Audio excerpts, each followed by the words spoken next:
Makakapanayam din po natin si Mayor Richard Gomez ng Ormoc City dyan sa Leyte. Mayor, magandang hapon po sa inyo. Ay, Ziggy, good afternoon sa'yo.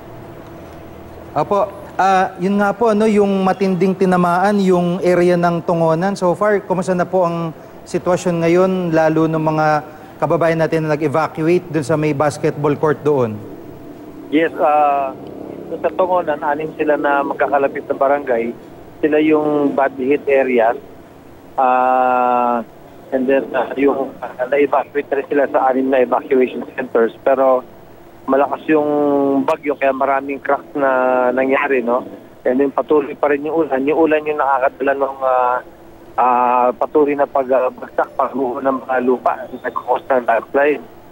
And today, kaninang umaga lang, nagkaroon naman ng malakas na aftershock, no? Umabot ng 5.4 yung lakas ng earthquake. Tapos we have already recorded of over 600 aftershock dito sa Ormoc City lang. Opo. Mayor, dun sa particular dun sa papuntang Purokdos at Barangay Tungonan, napakarami yung landslide. May recommendation na ho ba para ilikas yung mga residente doon nang sa ganun ay hindi po sila ma-isolate sa oras na dumami pa yung mga pagguho doon? Oo, ang recommendation talaga ng Philbox, paalisin na yung mga nakatira dun sa area na yon.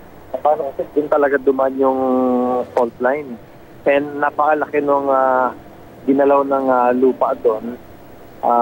And for public safety lang, kailangan talaga natin ilikas sila. And then dun sa isang barangay, yung barangay Lake Danao, yung mga nakatira doon lahat sa barangay na yun, kailangan na rin silang alisin doon. Ang problema kasi doon, tabi sila ng tubig at naturally, malambot yung texture ng lupa doon. Kaya madali rin nag-crack, no? Madali rin bumagsak. Kaya hindi na dapat pababalikin yung mga residente doon sa Lake Danao.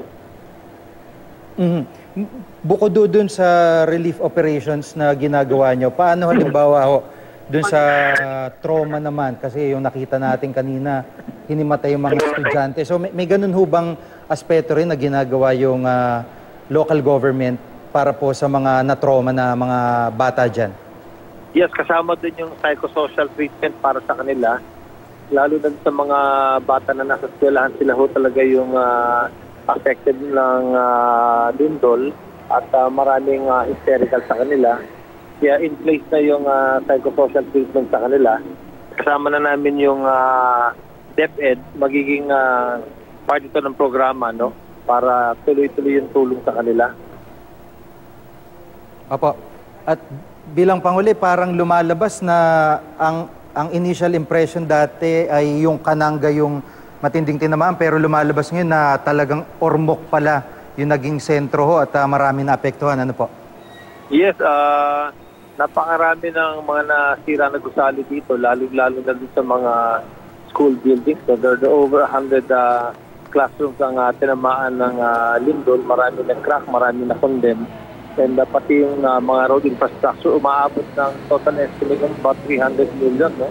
And this is the reason na kailangan na talaga namin mag-declare ng state of calamity dito sa Ormoc City. Which we did kanina, pinunbin namin yung disaster council, pinapurbahan na mag-declare kami ng state of emergency. Nangyari to after ng disaster cluster ng Malacanang, no? Nag-cabinet meeting dito sa Ormoc.